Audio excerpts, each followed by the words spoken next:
Hello दोस्तों, आज मैं लाया हूँ आपके लिए व्याकरण में पुनः शुरू से शुरू करने जा रहा हूँ।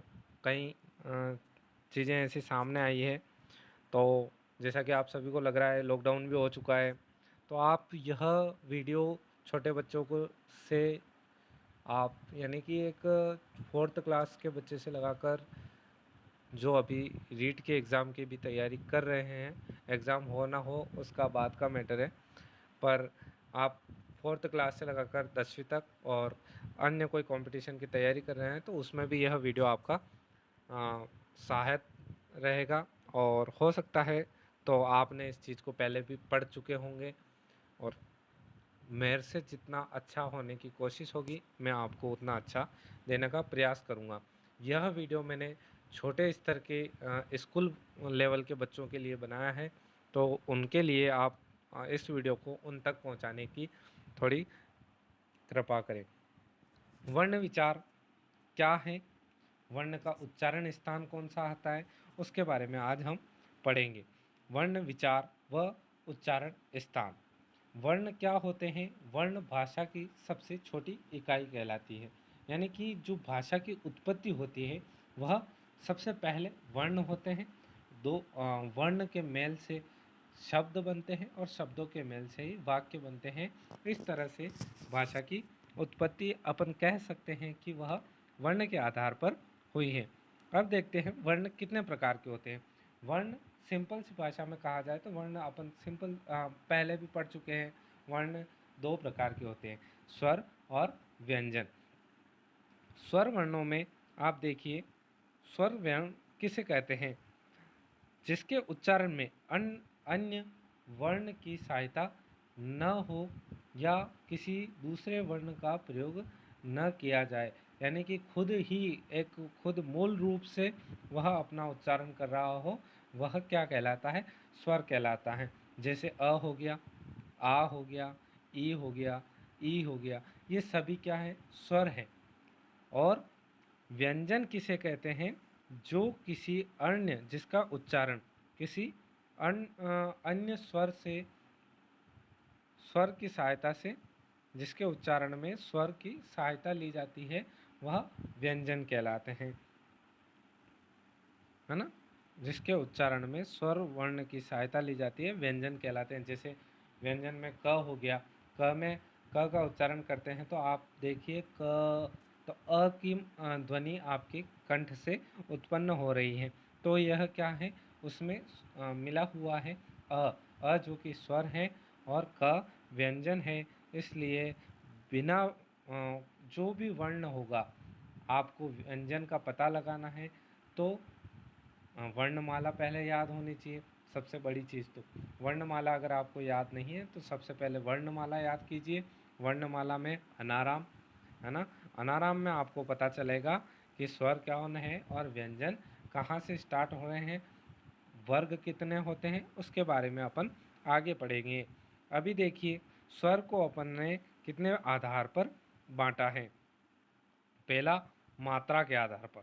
स्वर को मात्रा के आधार पर अपन ने बांटा है।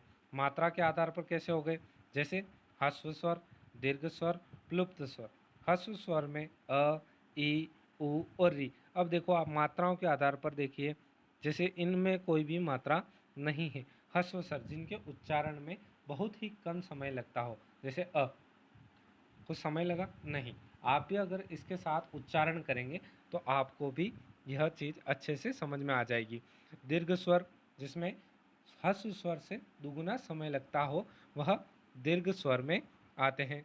जैसे आ, ई, उ, ए, ऐ, ये क्या है? दीर्घ स्वर है जिनको उच्चारण करने में थोड़ा अधिक समय लगता है।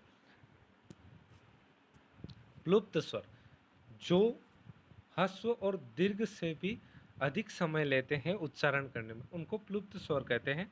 तो जैसे ओ, है ना, है, अरे, तो इसमें क्या है? उच्चारण में थोड़ा लंबा समय लग रहा है। थोड़ा जैसे आप उच्चारण करके देखेंगे, ओम का उच्चारण होता है, वह भी क्या है? एक प्लुप्त स्वर का ही उदाहरण है। अगला है जिह्वा के भाग के आधार पर भी इनका वर्गीकरण किया गया है। देखिए अग्र स्वर, अग्र स्वर में जिह्वा के आधार पर ई, ई, ए और ए, ये जिह्वा के अग्र स्वर यानी जो जीभ है और उस जीभ का जो आगे का हिस्सा है उसके उसके स्पर्श से इनका उच्चारण हो रहा है। ई, है ना, ई, ए, ए। तो आप इनको उच्चारण करेंगे उस समय जिह्वा का जो अगला हिस्सा है वो आपके दांतों के नीचे की साइड में टच होगा।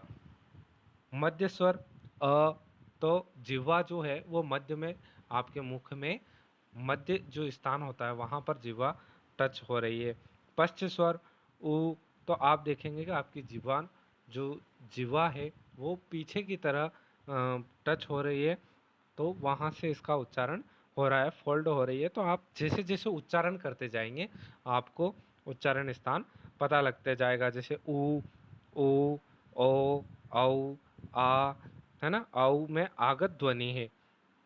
उसके आधार पर अगला भाग देखते हैं स्वर को किसके बाद नासिक के भाग के आधार पर भी विभाजित किया गया है। नासिक यानी नाक के भाग के आधार पर निर्नुनासिक और अनुनुनासिक।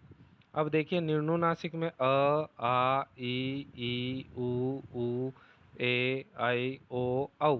और अनुनुनासिक में आ, ई, ऊ, ए, आई, ओ, औ।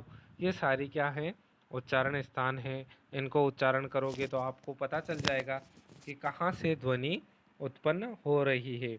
अगला देखते हैं अपन। उसके बाद ओष्ठ स्थिति के आधार पर यानी कि होठों की स्थिति के आधार पर ये सभी आपको वर्ण व्यवस्था, जब वर्ण अगर समझ आ गए अच्छे से तो आप हिंदी व्याकरण आसानी से समझ जाएंगे।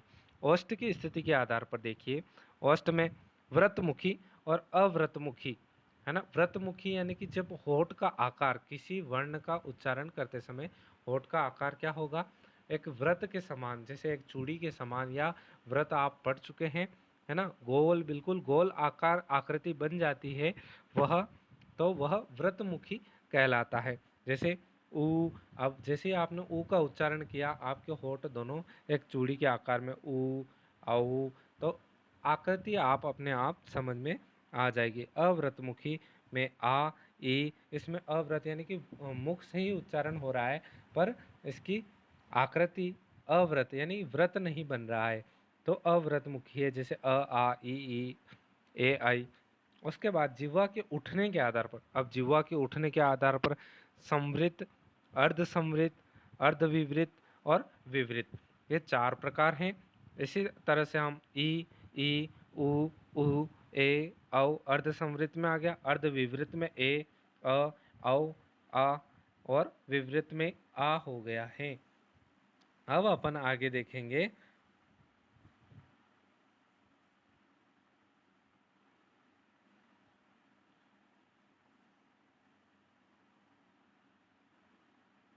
जिसके व्यंजन के आधार पर। अभी तक मैंने आपको समझाया है वह स्वर के आधार पर समझाया है।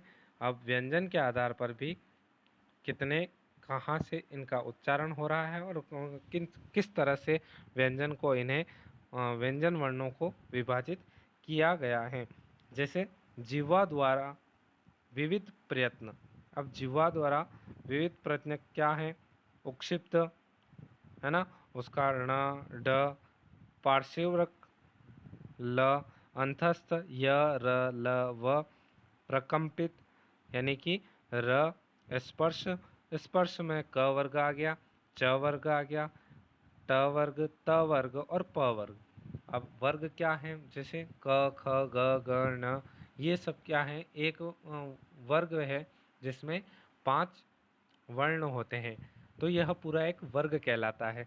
ऐसे ही च, छ, ज, ज, ञ, ये क्या है, यह भी वर्ग है। इसी तरह से आप अगर वर्णमाला देखेंगे तो आपको वर्ग समझ में आ जाएंगे।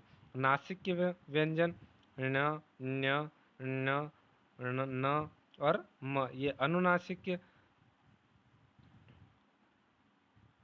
संघर्षी और उष्म ध्वनियाँ श, स, स और ह। संघर्षी यानी जिस पर ज़्यादा दबाव दिया जा रहा हो बोलने में, या उनके साथ उष्म गर्म हवा का प्रवाह, यानी हवा का प्रवाह बाहर की तरफ आ रहा हो। श, स, स, ह। तो यह क्या है, संघर्षी व्यंजन है या उष्म ध्वनियाँ भी इनको हम कह सकते हैं। अयोगवाह, इसमें विसर्ग और अनुस्वार आता है। अब श्वास की मात्रा के आधार पर, श्वास की मात्रा में अल्प प्राण और महाप्राण, प्रत्येक वर्ग का अल्प प्राण में क्या आएगा, प्रत्येक वर्ग का पहला, तीसरा और पांचवा वर्ण, जैसे और ये तो है ही है, जैसे पहला वर्ण हो गया क, क वर्ग में क पहला हो गया, दूसरा ख और तीसरा ग हो गया गमले का, और पांचवा ण न, है ना, पहला, तीसरा और पांचवा, यानी कि ण हो गया।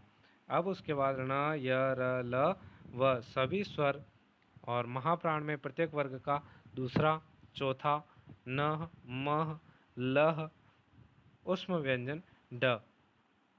इसी तरह स्वर तंत्र के कंपन के आधार पर सघोष, प्रत्येक वर्ग का स्वर तंत्र के कंपन के आधार पर सघोष और अघोष, यानी कि सघोष में जो आएगा और अघोष में आएगा वो प्रत्येक वर्ग, वर्ग वही क, ख, क वर्ग, च वर्ग, ट वर्ग, तो प्रत्येक वर्ग का तीसरा, चौथा, पांचवा वर्ण और उसके साथ ण, ढ, ज, य, र, ल, व तथा सभी स्वर किसमें आएंगे, सघोष वर्ग में, प्रत्येक सघोष में आएंगे, और अघोष, अघोष में आएगा पहला वर्ग का, प्रत्येक वर्ग का पहला और दूसरा वर्ण और उसके बाद फ, श, स और स। ये सभी क्या है, स्वर तंत्र के कंपन के आधार पर इनको विभाजित किया गया है।